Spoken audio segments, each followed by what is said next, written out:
A rapper accused of stabbing a teenage Dunkin employee is behind bars. It's one of the other big stories we're following for you this morning. Union City police say they picked up Marquavis Goolsby in Swanee.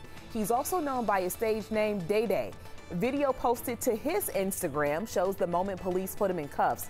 This all started back in December when police say Goolsby confronted a teenage girl working at Dunkin because they didn't have the order he wanted. Surveillance video from that day appears to show Goolsby swiping at her and chasing her with a knife. Before stabbing her in the arm, she had to be taken to the hospital. Goolsby is facing felony assault charges. New this morning, critical race theory is on the agenda for an upcoming school board meeting today in Cobb County. The controversial teaching about race and American history has been a huge talking point for local school districts and state leaders. Both Forsyth and Cherokee County schools have pledged not to teach critical race theory. Governor Kemp has even come out in opposition to the teaching, writing a letter to the State Board of Education asking them to condemn it.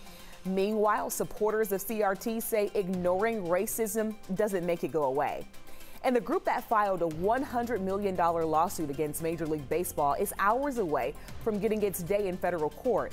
JCN is suing the MLB for moving the All-Star game out of Cobb County following backlash over Georgia's voting law. They want the game moved back to Truist Park or $100 million in damages for local businesses who are really counting on that money. The hearing is this afternoon in New York.